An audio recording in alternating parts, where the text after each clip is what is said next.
Good evening. We are back for another Facebook Live and also streaming to the Golden V podcast YouTube channel as I readjust and move my microphone a little closer to my face. I'm joined once again by Vancouver Warriors of the National Lacrosse Leagues, Captain Brett Mydske, in advance of this Friday's home opener for the Warriors for the 2024-2025 season against the Rochester Knighthawks. Now, Brett is here, and he's half lit up and half in shadow. So he's hiding in his car, but I think it's going to work. You know, if this was any other time of year and it wasn't winter and close to Christmas, we could probably see you. But anyways, I'm going to fill up my water cup here so I can keep my throat lubricated. But let's kick it off here, Brett. Welcome. Tough loss for you guys in week one against the Colorado Mammoth in Denver. Let's start there with a little bit about that loss. Yeah, it was tough. We came out and we had a good first half. Obviously, we were up 6-1. Right. I believe it's 6-1. And then second half, you know, they just kept chipping away. One goal here. And then they tied it up late in, I'd say, fourth quarter, maybe about 4 minutes left. And it was 11-7 game. They got an empty net and penalty shot at the end, and then maybe another one with maybe a minute and a half left for them to go up by 2 when we'd kind of forced transition because we're trying to make plays. So it really was like an 8-7 game, but yeah, we kind of let that one slip. You know, I thought Walshy was great. I mean, you look at Owen Grant. I think that was one of his best games he's ever played. Right. He was all over the floor on defense. Scored three goals in transition, 2 shorthanded. So he was great too. So I think that was just one of those. Maybe we had 2 rookies in on offense, so it takes a little time for them to gel together, you know. And I think obviously in practice we're going to go through some things and get everybody caught up. Well, yeah, because I guess you guys have had a bye week technically, right? Like you didn't have a scheduled game last week. Did they consider that a bye week? Yeah. Or is it okay? A bye week. I wasn't sure because you haven't played since Friday, November 29th. You don't play till now, December the 13th, obviously this Friday in Vancouver against Rochester. We're going to talk a little bit about Rochester too, because I was doing some research on them, and they're a 1-1 team after a win over the Las Vegas Desert Dogs to start the season, and then a loss last week to none other than the, you know, Goliath, I guess, of the David and Goliath of the NLL in the Buffalo Bandits, looking to defend their 3rd straight title. But let's not diverge too much into what Buffalo's up to, because I mean it's well known for those that follow the NLL, and we know what's happening, and we know they're probably on your scorecard this year too, right? So Bandits beat the Rochester Knighthawks 15-7. Sounded like in some stuff I read on a rundown on the Lacrosse Culture Daily website, and also some stuff I was listening to. You know, Buffalo took that game over the same way Colorado did to you guys. But let's look at a couple things that I had flagged, because one of the things I found interesting, and this is a little piece of content put out by the Warriors today, Lindsay Horsting, is when we talked about Alex Stathkis in our last podcast a couple of weeks back, Alex going 15 for 23 from the dot. Talk a little bit about that, because that Alex Stathkis thing you mentioned to me, you know, back in episode 12, right? That like that was a guy you didn't know much about, and I think we talked about him even before. And that was a guy you hadn't expected much out of, or weren't sure what Alex was going to bring to this team this season. Yeah, you know, he had another strong game too. That was his first ever regular season NLL game. Wow. Like I said in the last podcast, he's never played box before, right? He's an American guy, I think originally from Michigan area. He lives in Denver area right now. He went to Denver University. But he's a face-off guy in field lacrosse. So, so yeah, everybody likes what he's doing on our team right now, especially with the lack of experience in the indoor game, and he's definitely catching on really quick, and he's a quick learner.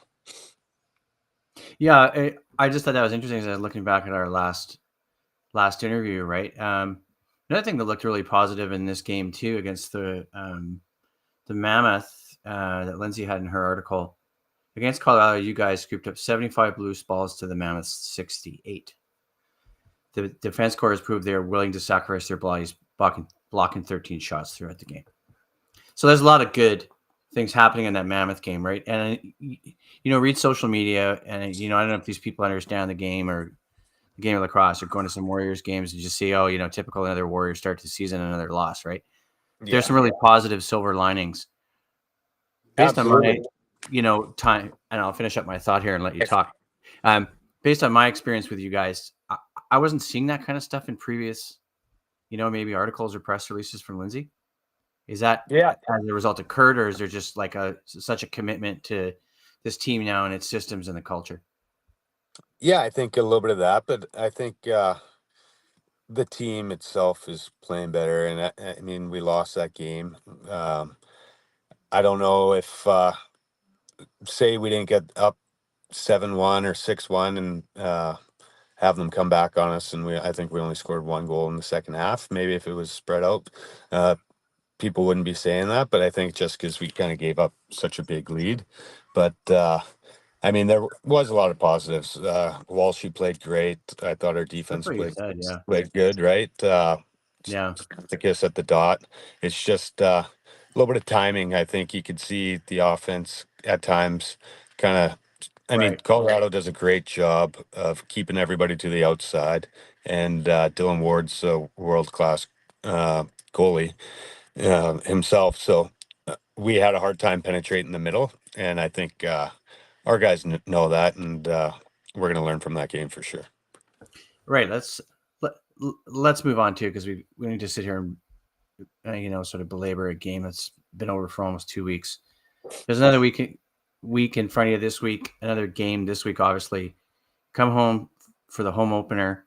How we talked on the last podcast about the success at home to end the season. That 6-2 run at the end. The crowd is behind you guys. What's the mood of the team heading into this week's game? I think excitement. Right. I mean, we got a lot of guys on the team that have a lot of pride when we're playing at home. I shouldn't say a lot of guys. Everybody has a sense of pride when you're playing at home, right? And playing in front of our fans. I mean, there's been people since day one out there, but then kind of throughout the season last year, you could see the crowds growing and growing and growing. And so they're showing up day in, day out. So we'd like to put on a good show for them. Yeah, I think it's going to be really important for you guys. I mean, we're still only one game into the season, right? I mean, Rochester's played 2 games. They're 1-1. Just looking at some notes here.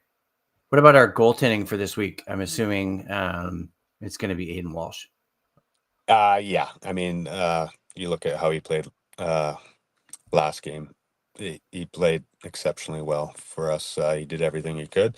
So and he's our number one goalie this year. So everybody's got complete faith in him. Yeah, I was trying to find some numbers on him too, right? Because, I mean, I've got his player info here, obviously, 6'4", 180 goalie. That's not really what I was looking for. Just looking through the Warriors website, VancouverWarriors.com, trying to see if it would show me. No, it doesn't show anything for last week's game yet. Maybe there's something around. Another question I had for you. Do you think I shouldn't say do you think, this whole thing about the second halves. One of the notes I had down was second half stamina. Will that be a key? Is that the issue in the second half? Is it physical conditioning? Because I know Kurt talked a lot about that last year, especially early in the season, right? When you guys were not winning games or struggling, and then it sounded like, according to Kurt, the fitness improved. Is that the issue here? Do you think it's physical stamina in the second half? I mean, I know it's only the one game, or is it more of a thing about mental toughness? Because I got a follow-up question about that too. Definitely, I don't think fitness is an issue on our team right now. Okay. I thought everybody came in to camp in shape, and every week we're putting in the work with their strength coach and doing on-field stuff. So I don't think fitness was an issue. I mean, you look at Colorado's a very streaky team because who'd they play for last week? Was it Vegas? Vegas, I believe. And They it won again was last week too because I checked the scores, so they're 2-0. yeah. So I think their last game was very similar to the game we played. I think it was tight game going into the second half, and I read a stat that Colorado's outscored uh, the first two games in the second half 20-3 or something like that. Yeah, right. So they're a streaky team. So I don't think fitness is an issue at Okay. this point. Yeah, because that was my next question. Is doing some research. I'm curious if you could share anything or what. Because I saw this in another article I found about your work with Dr. David Cox during training camp, the BC Sports Hall of Fame sports psychologist.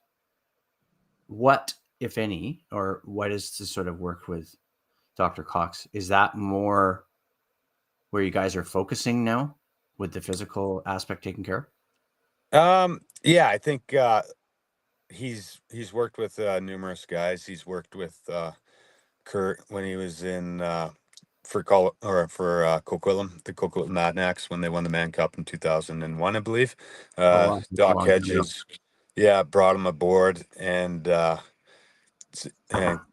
Kurt, a lot of his philosophies came straight from him. So I know Right. Kurt really wanted him. He's got a lot of respect for Dr. David Cox, and even he's worked with some of the Minto Cup champs on our team too, like Matt Beers. I think 2011 when they won the Minto Cup, he was with that team. But I mean, we've met him once for about 3 hours during training camp, and Mm-hmm. the guy's special for sure. He just his resume is a Hall of Fame for sure. Like he's works with Steve Nash, um, world class athletes all the time. He's involved with a lot of Olympic programs too for Canada. So we're very lucky to have him. Yeah, it's interesting. I don't know if you can share any more. I'm curious what kind of mental stuff you guys work on because it could be applied to anybody's life, really, right? Like, like Absolutely. anybody, right? Like, it's just fascinating to me just because of the nature of what goes on, right? I mean, sports performance is one thing, but I'm sure there's aspects there, that could be applied to anybody's life. Um, is there any chance? I know I always ask, any chance about we'll see Connor O'Toole at all? Probably not on Friday, I would think. I mean, if things are going well for us, I don't think so. Not at this time. Yeah. Okay. Couple things though too. I was scanning through some stuff on the Rochester Knighthawks. I'm going to share one thing here because I was looking at their their most recent game. So yeah, they lost to the Bandits 15-7. But I was looking at a couple of their players because I thought it was important. Yeah. This Ryan Lanchbury, obviously 6 points in the opening game against the Dogs. We'll call them the Dogs just because it's fun, or the Las Vegas Desert Dogs, and then the 4 points last week and the loss to Buffalo. Who are you seeing on this team besides Lanchbury as priorities for you guys? Oh, definitely Connor Fields. He was up Okay. there for MVP talks on the left side there. He put up over what was it, over 100 points last year Okay. easily. So he's definitely a threat. Ryan Smith on the right side. He's a Okay. big guy. Right. So yeah, those guys are going to be handfuls, and we gotta bring our game. Yeah, I guess that thing we were talking about earlier with the loose balls will be key, right? Especially keying on some of Absolutely. those guys. Yeah. Yeah, especially on defense too. I mean, defensive loose balls are big just because you don't want them to get extra possessions on offense. But then, I mean, Right. when we can get loose balls on offense, it's definitely good because you tire out their D, you run another set, and just an extra possession, you can get a goal.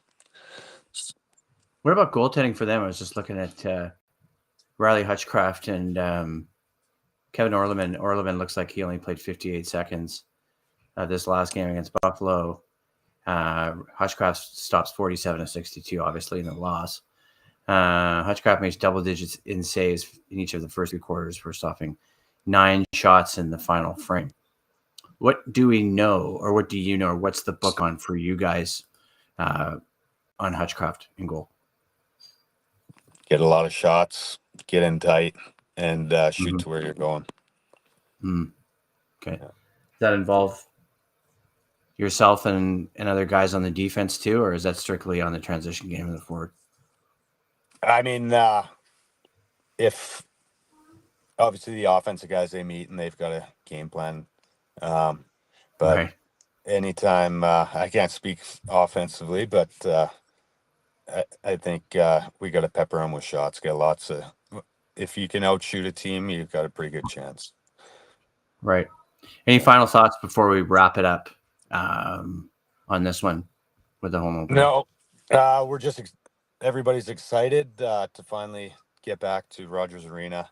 I know talking with some people, I believe they've already sold more tickets than they've ever sold in the history of the Warriors That's fantastic. for the home opener. So it's going to be a good crowd, and we're all looking forward to it. I'm really happy to hear that, and I think you guys will be up to the task. Personally, I'm looking forward to seeing this game as well. As I mentioned to you, I got a season ticket for the Party Zone, so Oh, awesome!